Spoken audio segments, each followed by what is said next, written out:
Hello guys, welcome to my YouTube channel Rajees world. അയ്യോ മാറിപ്പോയി, channel മാറിപ്പോയി. എന്തുവാണ് ഇന്നത്തെ വീഡിയോ? പൂജ അമലാണ്. ഇന്നത്തെ ചോട്ടു പൊന്നു അല്ലേ? പൊന്നു. അവരുടെ ആത്മാർത്ഥമായ പ്രണയകഥയുടെ 2ാം ഭാഗവുമായിട്ട് വന്നിട്ടുണ്ട്. ആദ്യമേ പറഞ്ഞു തുടങ്ങുന്നത് താങ്ക്സ് ഒക്കെ പറഞ്ഞിട്ടാണ്. ഇവർക്ക് 30K സബ്സ്ക്രൈബേഴ്സ് ഒക്കെ ആയി എന്ന് പറഞ്ഞിട്ട് 30K ഒന്ന് ആലോചിക്കണം. 30K കൊച്ചു പിള്ളേരാണ് സബ്സ്ക്രൈബ് ചെയ്തിരിക്കണം. വലിയ ആൾക്കാരുണ്ടോന്ന് എനിക്ക് അറിഞ്ഞൂടാ. അതായത് നവീ തുടങ്ങിക്കും, ഞാൻ പറയട്ടാ. പൂജ അമൽ +1 പഠിക്കുന്ന ഒരു പെൺകുട്ടി. ഇവര് 3 വർഷം കൊണ്ട് പ്രണയത്തിലായിരുന്നു. ആത്മാർത്ഥ പ്രണയം അങ്ങനെ പറയാം. അങ്ങനെ അറ്റത്തെ മുട്ടി നിൽക്കണ പ്രണയം. അങ്ങനെ ഇവര് 3 വർഷം പ്രണയിച്ചു. അതിൻ്റെ ഇടയിൽ ഈ പെൺകുട്ടിയെ വീട്ടില് ഭയങ്കര ആദ്യം ഒന്ന് പറഞ്ഞ് വിലക്കിയിട്ട് ഇത് കേൾക്കുന്നില്ല. കേൾക്കാത്തതിൻ്റെ പേരിൽ ഇതിനെ അമ്മ അടിക്കുകയൊക്കെ ചെയ്തു. അതൊരു അമ്മയുടെ കടമയാണ്. അച്ഛന് ഉപദേശിച്ചു. അച്ഛൻ എങ്ങനെ എടുത്തിട്ട് അടിച്ചൊന്നുമില്ല. അച്ഛൻ പറഞ്ഞതേ ഉള്ളൂ, കാര്യങ്ങൾ പറഞ്ഞ് മനസ്സിലാക്കി. എന്നിട്ടും ഈ പെൺകുട്ടി കേട്ടില്ല. ആത്മാർത്ഥ പ്രണയമാണ്. അവരെ ലവ് സ്റ്റോറി പറയുന്ന സമയത്ത് ഇതെല്ലാം പറയുന്നുണ്ട്. ഇവൻ നിരന്തരം ഫോണൊക്കെ വിളിക്കുമായിരുന്നു. അങ്ങനെ ഫോൺ അങ്ങോട്ടേക്ക് എറിഞ്ഞ് പൊട്ടിച്ച കാര്യമൊക്കെ അന്ന് പറയണായിട്ട്. പെൺകുട്ടി എത്രയിലാണ് പഠിക്കണത്? +1 അന്ന് 9ാം ക്ലാസ്. 9ലല്ലേ സമയം 9. +1 പരീക്ഷ എക്സാം അങ്ങോട്ട് ആയതേ ഉള്ളൂ. അപ്പോഴാണ് ഒളിച്ചോടുന്നത്. 9ാം ക്ലാസ്സിൽ പഠിക്കുമ്പോഴാണ് ഇത് തൂക്കുന്നത്. അങ്ങനെ ഇവൻ്റെ കൂടെയുള്ള ഈ കുട്ടിയുടെ വീട്ടിൻ്റെ ഏകദേശം അടുത്ത ഭാഗം എവിടെയാണ് താമസിക്കുന്നത്. ഇവരങ്ങനെ എവിടെയൊക്കെ കല്യാണ സ്ഥലത്ത് അങ്ങനെ എങ്ങനെയൊക്കെ കണ്ട്, പിന്നെ വഴിയിൽ വെച്ച് കണ്ട്, അങ്ങനെ അവർ ഭയങ്കര പ്രണയത്തിലായി. കുട്ടിക്ക് ഇവൻ്റെ കൂടെ അങ്ങ് പോകണമെന്നായി. അതായത് വീട്ടിൽ അത്രയ്ക്ക് പീഡനമാണ്. ഇവന്റെ കാര്യം പറഞ്ഞ് പീഡിപ്പിച്ച് കുട്ടിക്ക് ഫുഡ് കൊടുക്കുന്നില്ല, സ്കൂളിൽ വിടുന്നില്ല, മുറിയിൽ പൂട്ടിയിടുന്നു. അങ്ങനെ കഠിന പീഡനം. അതങ്ങനെ കഠിന പീഡനം ചെയ്യാതിരിക്കണമെങ്കിൽ ഒന്നീ ഈ കുട്ടിക്ക് 18 വയസ്സെങ്കിലും കഴിയണം. എന്നിട്ട് നീ നിന്റെ പാട്ടിന് പോയി. ഇത് 18 വയസ്സ് പോലും ആയില്ല. 9ാം ക്ലാസ്സിൽ തുടങ്ങിയ പ്രണയം. അപ്പോഴീ ഈ കൊച്ചു പറയുന്ന +1 ആവുമ്പോൾ 18 വയസ്സായെന്ന് എനിക്ക് വിശ്വസിക്കാൻ പറ്റും. അതെന്തരാവട്ടല്ലേ, അവരെ പാടായി. ഈ അമ്മയും അച്ഛനും കൂടെ ഒരു ഹോസ്റ്റലിൽ കൊണ്ട് നിർത്തി. +1 പഠിപ്പിക്കുകയാണ്. അതിൻ്റെ ഇടയിൽ ഒത്തിരി ലീവാങ്ങണ്ട കിട്ടിയ സമയത്ത് ഈ കുട്ടി ഇതിൻ്റെ അമ്മുമ്മേരെ വീട്ടിലാണ്. അങ്ങനെ എങ്ങാണ്ട് വന്ന് നിൽക്കുന്ന സമയത്താണ് അച്ഛനും അമ്മയും എന്തോ ജോലിക്ക് അങ്ങോട്ട് ഇറങ്ങി പോകുമെന്ന് തോന്നുന്നു. ഒരു മോളേ ഉള്ളൂ, ഒരു മോനുമാണ്. ആ അമ്മുമ്മ അങ്ങോട്ടാ മാറിയ നേരത്തിനാണ് യമൻ വന്ന് തട്ടിക്കൊണ്ട് അങ്ങ് ഒരൊറ്റ പോക്ക് പോയി. തട്ടിക്കൊണ്ട് പോയെന്ന് പറയാൻ പറ്റൂല കേട്ടോ. അവള് പോയത് തന്നെയാണ്. എന്നിട്ട് അവര് പറയണ് ഒരു ജോഡി ഡ്രസ്സോട് കൂടിയാണ് വന്നത് എന്ന് പറയും. അതൊക്കെ ഒരു അമ്മയും അച്ഛനെയും വേദനിപ്പിക്കും. ഇതൊക്കെ പറയുമ്പോൾ ചിലർക്കൊക്കെ തട്ടിപ്പോവും. ഒരു പ്രായവും ആയില്ല. അവരവർ നല്ല നിലയിലാവണമെന്ന് എല്ലാ അമ്മമാരും അച്ഛന്മാരും ആഗ്രഹിക്കും. അവരെ വളർത്തി പഠിപ്പിക്കണം. എന്നിട്ട് അവർ പിന്നെ എങ്ങനെ പോട്ട് ഇവർ താലിയും കെട്ടി ഇവ എടുത്ത് തോളിലിട്ടുകൊണ്ട് അവിടെയൊക്കെ നടന്നു. അവിടെ ഫുള്ള് തോളിലിട്ടുകൊണ്ട് അവിടെ മൊത്തം ഓടി നടന്നത് ഇങ്ങനെ പകർത്താനൊക്കെ ആളുണ്ടായിരുന്നു. അതുകൊണ്ട് വൈറലായതിനു ശേഷം ഈ മീഡിയക്കാരെന്തോന്ന് കാത്തിരിക്കുകയാണ് വൈറലുകളെ കൊണ്ടുവന്ന് ഇന്റർവ്യൂ നടത്തണം. അങ്ങനെ കൊണ്ടുവന്ന് ഇന്റർവ്യൂ നടത്തിയപ്പോൾ ആ ഇന്റർവ്യൂവിലൊക്കെ ഇരുന്ന് തള്ളണ കേട്ട് ചെറുപ്പയ്യൻ്റെ വീട്ടിലാണ് അങ്ങനെയൊക്കെ പറഞ്ഞു. അപ്പോഴേ എല്ലാവർക്കും അറിയാമായിരുന്നു ഇവരിനിപ്പോൾ അടുത്ത യൂട്യൂബ് ചാനൽ. ഇവർ വന്നിരിക്കുന്നത് ഓരോ അമ്മമാർക്കും അതൊരു വിഷമത്തിനിടയാവും എന്ന് പറഞ്ഞാൽ കൊച്ചു കുട്ടികൾ വരെ ഉണ്ട്. അപ്പോൾ ഇവരെ കണ്ടല്ലേ ഇത് അനുകരിക്കണം.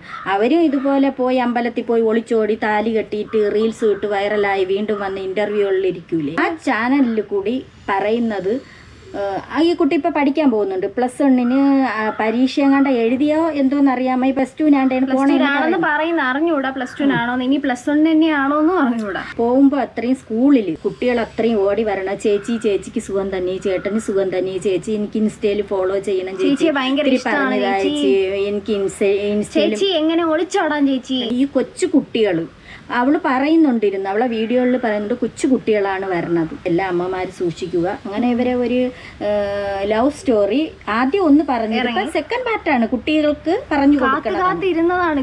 കുട്ടികൾ പറയുന്നുണ്ട് ഇത് സെക്കൻഡ് പാർട്ട് എവിടെ, ഇത് 30,000 സബ്സ്ക്രൈബായി. അപ്പൊ ഇത്രയും നേരം മമ്മി പറഞ്ഞത് ഹിസ്റ്ററിയാണ് ഇവരുടെ. എന്താ ഇവരാരാണ്, ഇവരുടെ ബാക്ക്ഗ്രൗണ്ട് എന്താണ്? അമ്മ വിളിക്കൂല പറയൂല, എങ്ങനെ വിളിക്കും? എങ്ങനെ ആ അമ്മയ്ക്ക് സമാധാനം? അയ്യോ അല്ല, ഇവര് പ്രതീക്ഷിച്ചിരിക്കണത് നാളെ വിളിക്കാന്നും പറഞ്ഞാണ്. അത് അവരെന്തോ തെറ്റ് ചെയ്ത പോലെയാണ് ഇവര് പെരുമാറുന്നത്. നമുക്ക് പറ്റൂലായിരുന്നു, നമുക്ക് പറ്റാത്തത് കൊണ്ടാണ് നമ്മൾ രണ്ടുപേരും പോയത്. നമുക്ക് ഒട്ടും പറ്റൂല. ഓക്കെ, അപ്പൊ നമുക്ക് സെക്കൻഡ് പാർട്ട് ലവ് സ്റ്റോറി ഒന്ന് കണ്ടു നോക്കാം. കൊച്ചു കുട്ടികളൊന്നും ഇത് കണ്ട് അനുകരിക്കാതിരിക്കുക. എനിക്ക് തോന്നുന്നു ഇവരുടെ അടുത്ത് സെക്കൻഡ് പാർട്ട് വേണം എന്ന് കൊച്ചു പിള്ളേർ ചോദിച്ചതിന്റെ ഒരു ഇതായിട്ടാണ് ഇവർ ഈ ഒരു പാർട്ട് ഇട്ടിരിക്കുന്നത്. അതുകൊണ്ട് തന്നെ വെൽക്കം ബാക്ക് അവർ ചാനൽ പൂജ അമൽ. അപ്പോൾ ഞങ്ങളുടെ next video love story part 2 ആണ്. അപ്പോൾ ഞങ്ങൾ നേരത്തെ ലവ് സ്റ്റോറി പാർട്ട് 1 ഞങ്ങള് പറഞ്ഞു നിർത്തിയിരുന്നത് ഞാൻ ചോട്ടൂന്റെ അമ്മയെ കണ്ട് എന്ന് അതിവിടെ വരെയാണ്. അതിന്റെ കണ്ടിന്യൂഷൻ ആണ് ഈ വീഡിയോയിൽ ഞങ്ങൾ പറയാൻ. പിന്നെ അതിലൂടെ പറയാൻ നമുക്ക് 30K ഫാമിലി ആയിട്ടുണ്ട്. 30K 10ലും +1നും +2നും പഠിക്കണം കൊച്ചു പിള്ളേര്. 30K ആക്കി കൊടുത്ത് ഫാമിലി ഇല്ല, നഴ്സറി. ഞാൻ നല്ല ഹാപ്പിയാണ്. ഞങ്ങൾക്ക് അത്രയൊരു നല്ല സപ്പോർട്ട് തന്നതിന് എല്ലാവർക്കും. ഇനി ഇതുപോലെ തന്നെ സപ്പോർട്ട് വേണം. സപ്പോർട്ട് എന്തിനു ഒളിച്ചോടാന്? ഇവര് ഇടയ്ക്കിടയ്ക്ക് പറയും ഞങ്ങളെ സപ്പോർട്ട് ചെയ്യണം, ഞങ്ങളെ ഷെയർ ചെയ്യണമെന്ന്. ഇത് എന്തിനു സപ്പോർട്ട് ചെയ്യാനാണ് കാര്യങ്ങൾ പറയുന്നത്? അമ്മമാരെ, സഹോദരിമാരെ, നിങ്ങളെല്ലാവരും ഈ അമലിനെയും പൂജയും സപ്പോർട്ട് ചെയ്യണം. ഇവരെ ഇതിപ്പോ നിങ്ങൾക്കൊക്കെ മക്കളുണ്ടെങ്കിൽ അവരെ ഇങ്ങനെ ഒളിച്ചോടാനായിട്ട് സപ്പോർട്ട് ചെയ്യണം. എന്നിട്ട് ഷെയർ ചെയ്യണം, എല്ലാരിലും എത്തിക്കണം. എന്നാലേ എല്ലാവർക്കും ഒളിച്ചോടാൻ പറ്റും. നീ എന്ത് പോണില്ലേ? ഈ ഇങ്ങനെയൊക്കെ ഇരുന്ന് തള്ളണല്ല. എനിക്ക് സമയമില്ല. നമുക്ക് വീഡിയോയിലേക്ക് കിടക്കാം. പിന്നെ കുറച്ചുപേര് ഞങ്ങളെ വിറ്റ് ജീവിക്കാൻ നോക്കുന്നുണ്ട്. കുറെ യൂട്യൂബില് റിയാക്ഷൻ വീഡിയോ ചെയ്യുന്നവരെ കുറിച്ചാണ് പറഞ്ഞത്. വിറ്റ് ജീവിക്കുന്നത്. അത് വിറ്റ് ജീവിക്കണം പറഞ്ഞിട്ട് കാര്യമില്ല. അത് റിയാക്ഷൻ വീഡിയോ ചെയ്യാൻ ഇങ്ങനെയൊക്കെ കണ്ട ആരായാലും അത് അവകാശമില്ലേ റിയാക്ഷൻ ചെയ്യാൻ? Right to freedom of speech and expression. മറുപടിയായിട്ട് ഒരു വീഡിയോ ചെയ്യണോ? ഗായ്സ്, അവര് മറുപടിയൊക്കെ ആയിട്ട് വരുമെന്നാണ് പറഞ്ഞത്. എല്ലാരും പേടിയാക്കാണ്. ഞാൻ ഞെട്ടിയാ? ഞെട്ടി. ഓക്കെ, ഇനി ഞെട്ടാൻ പോണേ ഉള്ളൂ. ഞാൻ ചോട്ടു വീട്ടിൽ ടെറസിലേക്ക് പോയി. എന്നെ വിളിച്ചു. ഞാൻ ടെറസിൽ ചെന്നു. അവിടെ ടെറസ് വെച്ചിട്ടാണ് ഞാൻ പ്രപ്പോസ് ചെയ്യുന്നത്. ഏത് ടെറസുമാ? ചോട്ടുവിന്റെ വീട്ടിന്റെ ടെറസാ. ഇവളെങ്ങനെ അവിടെ എത്തി? അവർ വീടിന്റെ അടുത്താണ്. അപ്പൊ ആരും കാണാതെ അവര് രാത്രിയിൽ ഇറങ്ങിപ്പോയി ചോട്ടുവിന്റെ വീട്ടിന്റെ മണ്ടേ കയറിപ്പോയെന്ന്. മണ്ടേ കയറിപ്പോയിട്ട് അവിടെ വെച്ച് 9ൽ പഠിക്കുമ്പോ ഏതാ ടെറസിലാണ് പറയക്കളെ പ്രപ്പോസ് ചെയ്ത് ഞാനാണെങ്കിൽ അവിടെ ചെന്നിട്ട് ഞാൻ വിചാരിച്ചത് ഇവള് എന്റെ അടുത്ത് എസ് പറയാന്നും പറഞ്ഞാ ഞാൻ പോയത്. നോ പറഞ്ഞാടി നീ നോക്കട്ടെ. പക്ഷെ ഞാൻ അവിടെ ചെന്ന് ഇവളെ വിളിച്ച് റൂമിലോട്ട് വിളിച്ചു. എന്നിട്ട് ഞാൻ പറഞ്ഞു സോറി, ഞാൻ ആവശ്യമില്ലാതെ എക്സ്പ്രഷൻ എടുത്തു. എന്റെ ജെനുവിൻ റിയാക്ഷൻ ആണ് ഗൈസ് ഇതൊക്കെ. റൂമിലോട്ട് വിളിച്ചൊന്നു കൈ ഒന്ന് തരുമോ? അപ്പൊ കൈ തന്നു. അപ്പൊ ഞാൻ പറഞ്ഞു എനിക്ക് എന്നെ ഭയങ്കര ഇഷ്ടമാണ് അങ്ങനെ പറഞ്ഞു. അപ്പം ഇവളുടനെ ഞാൻ ആലോചിച്ചിട്ട് പറയാനുണ്ട്. അപ്പൊ ഞാനാണെങ്കിൽ പ്രതീക്ഷിച്ചാ പോയത്. വെറുതെ ഒരു വിട്ടതാണ് നമ്പർ ഇട്ട് അവിടെ നിന്ന് തിരി ഒന്നേ വന്ന് ഇതാവട്ടെന്ന് വിചാരിച്ചു. സ്പെൻഡ് ചെയ്തിട്ട് ഇവര് പോയി. അപ്പം പോയത് ടാറ്റയൊക്കെ തന്നിട്ടാ പോയത്. അപ്പൊ എനിക്കൊരു വിശ്വാസം ഉണ്ട് എന്തായാലും രസമായിരിക്കും. ഞാൻ അവൻ നമ്പരൊക്കെ എഴുതി കൊടുത്തായിരുന്നു. പക്ഷെ ഞാൻ നമ്പർ വിളിച്ചിട്ട് കിട്ടിയത് പോയത് കേട്ടോ. അവള് ചിരിയണ്ട. പിന്നെ വീട്ടിൽ പോയി ഒരു 5 ദിവസം കഴിഞ്ഞു. ഞാൻ നന്നായിട്ട് പിങ്ക് ചെയ്തതിനെ പറ്റി ഞങ്ങളുടെ 5 ദിവസം കൊണ്ട് അവള് ചിന്തിച്ചെടുത്തു. എന്റെ അടുത്ത് ഇന്നലെ അമ്മ പറയുന്നുണ്ട്, ഈ കൊച്ചിനെ കാണുമ്പം ഞാനൊക്കെ 10ലും +1 പഠിച്ചുള്ളത് പറയല്ല. എനിക്ക് 10ലൊക്കെ മോളിങ്ങനെ യൂണിഫോം ഒക്കെ ഇട്ടുകൊണ്ട് പോണ ഒരു രംഗവും അവള് പോയിട്ട് വന്നാലും ഞാൻ എല്ലാ കാര്യവും തിരക്കും. മോളെ സ്കൂളിലെ വിശേഷം എന്തരാണ്, എങ്ങനെ വേണമെങ്കിൽ എന്താണ് ആ സ്കൂളിൽ നടക്കണ. സത്യം പറഞ്ഞ വെള്ളം കുടിക്കാൻ പോകുമ്പോ ആരുണ്ടായിരുന്നു, എന്റെ പാത്രത്തിൽ നിന്ന് ആരൊക്കെ കൈയിട്ട് വാരി അതുവരെ ഞാൻ പറയുമായിരുന്നു. എല്ലാം പറയും. ഞാൻ എല്ലാം അവള് വന്ന ഉടനെ ഇരുത്തി ചോദിക്കുവായിരുന്നു. ബുദ്ധിമുട്ട് സ്കൂളിലുണ്ടായിരുന്നോ എന്ന്. +1 +2 ഞാൻ അങ്ങനെ തന്നെ ചോദിക്കും. പിന്നെ കോളേജ് എത്തിയപ്പോഴത്തേക്ക് നമ്മൾ കുറച്ച് ഡിസ്റ്റൻസ്, പിന്നെ കുറച്ചൊന്നും ഒരു ഇതാവല്ലേ. പിന്നെ അവർക്ക് ഒത്തിരി ഫ്രീ ആയിട്ട് വിട്ടു കൊടുക്കണ്ടേ. ഞാൻ വിചാരിച്ചു എന്തിനാ അങ്ങനെ കൂടുതൽ ചോദിക്കണ്ട. +2 വരെ പറയും കാര്യങ്ങൾ പറയും. ഞാൻ അങ്ങനെ ചോദിക്കാറില്ല. അതായത് പാരന്റ്സും കുട്ടികളും തമ്മിൽ എപ്പോഴും ഒരു ഫ്രണ്ട്ഷിപ്പ് ഉണ്ടാവണം. അപ്പൊ ഈ കൊച്ചു 5 ദിവസം കൊണ്ട് നന്നായി ചിന്തിച്ചിട്ട് തീരുമാനം എടുത്തു. എന്തൊക്കെയായിരിക്കും ചിന്തിച്ചിട്ടുണ്ടാവുന്നത്? ഇവൻ എന്താണ് ജോലി? അതൊന്നും ചിന്തിക്കാൻ ഞങ്ങളത് ഇങ്ങനെ പറഞ്ഞു വന്ന് കണ്ടുകൂട്ടിയതല്ല. ഞാനല്ലാതെ അമ്പലത്തിൽ പോയതാണ്, ഇവനും അല്ലാതെ അമ്പലത്തിൽ വന്നതാണ്. അപ്പൊ അവിടെ ഞങ്ങൾ രണ്ടുപേരും വീണ്ടും മീറ്റ് ചെയ്ത് അവിടെ ഞങ്ങൾ കല്യാണം എല്ലാം നടന്നത് അവിടെ ചേർന്ന്. അപ്പൊ അവിടെ ഞങ്ങൾ മീറ്റ് ചെയ്ത് മീറ്റ് ചെയ്തപ്പോൾ ഞങ്ങൾ തമ്മിൽ സംസാരിച്ചപ്പോൾ ഇങ്ങനെ ഓക്കെ ആണോ എന്നോട് ചോദിച്ചു. ഞാൻ ഓക്കെ ആണെന്ന് പറഞ്ഞു. പിന്നെ എന്നോട് കുറച്ച് ക്വസ്റ്റ്യനും കാര്യങ്ങളൊക്കെ ചോദിച്ചായിരുന്നു.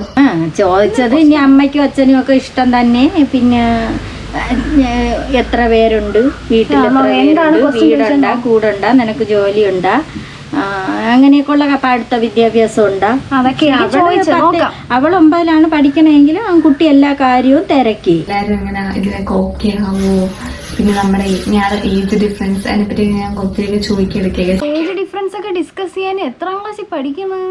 ഞാനപ്പോ ഓക്കെ ഇഷ്ടമാണെന്നൊക്കെ പറഞ്ഞ് ഞങ്ങൾ പിന്നെ അവിടെ തന്നെ പോയി. പിന്നെ ഞാൻ ഇഷ്ടത്തിലാണല്ലോ. പിന്നെ ഞങ്ങള് എന്റെ സ്കൂളിന്റെ അടുത്ത് തന്നെ കാണാനൊക്കെ വരുമായിരുന്നു. ഞാൻ വിളിക്കുമ്പോ എനിക്ക് കാണാൻ പറ്റും, ഞങ്ങൾ വീണ്ടും സംസാരിക്കും. അതിനൊക്കെ നല്ല എത്രേ കുട്ടികൾ, കൊച്ചു 5ാം ക്ലാസ്സിൽ പഠിക്കുന്ന കുട്ടികൾ തൊട്ട് ഇത് കണ്ടോണ്ടിരിക്കുകയാണ് ഈ രംഗങ്ങൾ. സ്കൂളിൽ വെച്ച് വിളിക്കുമ്പോ സ്കൂളിൽ വെച്ച് കാണാൻ സംസാരിക്കാനൊക്കെ വരും. വീടിന്റെ അടുത്ത് അമ്മല ഞാൻ വീട്ടിലൂടെ നടന്നു നിർത്തി. ഇവൻ വണ്ടിക്കകത്ത് എന്റെ പുറകെ വന്നിട്ട് നീ മിഠായിരുന്നു ബർത്ത്ഡേയുടെ ചോക്ലേറ്റ് തന്നു. അപ്പൊ ഞാൻ ചോക്ലേറ്റ് വാങ്ങിയപ്പോ ഇവനെ പോയപ്പം എന്റെ എതിരെ ഒരു ഓട്ടോ വന്നു. എന്റെ അച്ഛന്റെ ഫ്രണ്ടായിരുന്നു. ഓട്ടോ വന്നു. ആൾ കണ്ടു, ഞങ്ങളെ രണ്ടുപേരും കണ്ടപ്പം എന്നോട് ചോദിച്ചിങ്ങനെ എന്തുവാ അവൻ എന്തോ തന്നിട്ട് പോയെ എന്നൊക്കെ ചോദിച്ചു. അപ്പൊ ഞാൻ പറഞ്ഞു എന്റെ ഫ്രണ്ടാണ്. ഇത്രയും മുതുക്കനായൊരു ഫ്രണ്ടാ? അച്ഛന്റെ ഫ്രണ്ട് കണ്ട്. അയ്യോ, ഞാൻ വിചാരിച്ചു ഇവൻ അച്ഛന്റെ ഫ്രണ്ടാണെന്ന്. അല്ല ഗൈസ്, നമ്മുടെ ഉച്ചിയിൽ വന്ന് സൂര്യൻ നിന്ന് ഞങ്ങൾ അവിടെ നിന്ന് സ്ഥലം മാറിയതാ ഇവിടെ വന്നിരിക്കുകയാണ് ഗൈസ്. എങ്ങനെയൊക്കെയോ ഇവിടെ എത്തിപ്പെട്ടു. ഓക്കെ, ആദ്യം അത് എന്റെ അച്ഛന്റെ അനിയനോട് പറഞ്ഞ്, പിന്നെ അത് എന്റെ അച്ഛനോട് പറഞ്ഞ്, അങ്ങനെ അവിടെ സീനായി. അന്ന് ഇവര് ബർത്ത്ഡേയുടെ അന്ന് തന്നെ ഞങ്ങളുടെ റിലേഷൻ വീട്ടിൽ ബുക്കുകയും ചെയ്തു. പിന്നെ സീനായി പിന്നെ വമ്പൻ സീനായിരുന്നു. വീട്ടിൽ എന്നോട് ചോദിച്ച്, ആദ്യം അടിച്ച് കാര്യവും അങ്ങനൊന്നും ഇല്ലായിരുന്നു. എന്നോട് ചോദിച്ച് ഞാൻ ഫ്രണ്ടാന്നൊക്കെ പറഞ്ഞ് കുറെ കള്ളമൊക്കെ പറഞ്ഞ് നിന്ന്, പക്ഷെ പിടിച്ച് അതിനത് മനസ്സിലായി. അങ്ങനെ എന്നെ ഇത് നിർത്തണം എന്നൊക്കെ എന്നോട് പറഞ്ഞ്, ഞാൻ ഓക്കെ നിർത്തിക്കോളാം എന്നൊക്കെ ഞാൻ പറഞ്ഞു. പക്ഷെ ആദ്യം പിടിച്ച സമയം തന്നെ മിക്കവാറുള്ള ഗേൾസ് എല്ലാം നിർത്തിപ്പോകാനാണ് ചാൻസ്. പക്ഷെ എനിക്കെന്തോ അപ്പം നിർത്താൻ തോന്നിയില്ല. വലിയ കാര്യമായിപ്പോയി. ആദ്യം എല്ലാ ഗേൾസും നിർത്തി പോകുന്നു. എനിക്ക് നിർത്താൻ തോന്നിയില്ലെന്ന്. എന്തുകൊണ്ട് എന്റെ ഫസ്റ്റ് റിലേഷൻ ആയിരുന്നു. അപ്പൊ എന്തുകൊണ്ട് എനിക്ക് ഇത് നിർത്തണം, ഇവന്റെ ഒരു റിലേഷൻ നിർത്തണം എനിക്ക് തോന്നിയില്ല. അപ്പൊ ഞാൻ ഇങ്ങനെ മനസ്സിൽ എന്തായാലും ഇതും കൊണ്ട് ഞാൻ കണ്ടിന്യൂ ചെയ്ത് മുന്നോട്ട് പോവുക എന്ന് ഞാൻ വിചാരിച്ചു. ഇത് മോട്ടിവേഷൻ കൊടുക്കുകയാണ് കൊച്ചു പിള്ളേർ. എല്ലാവർക്കും പറഞ്ഞ് അവള് പഠിപ്പിച്ചു കൊടുക്കണതാണ് ഇനിയുള്ള കുട്ടികൾ. നിർത്തരുത്, വീട്ടിൽ തൂക്കിയാലും കട്ടയ്ക്ക് നിക്കണം നമ്മള്. പഠിപ്പിക്കുകയാണ് ഇങ്ങനെ. നീ പഠിക്കാതിരിക്കണതാ. വീട്ടിൽ തൂക്കിയാലും നമ്മൾ കട്ടയ്ക്ക് നിക്കണോന്ന് പറഞ്ഞു കേട്ടില്ലേ? അതൊക്കെ കേട്ട് നീയും പഠിച്ചോ. കുറച്ച് ദിവസം ഞാൻ ഇങ്ങനെ കാണാതൊക്കെ ഇരുന്ന്.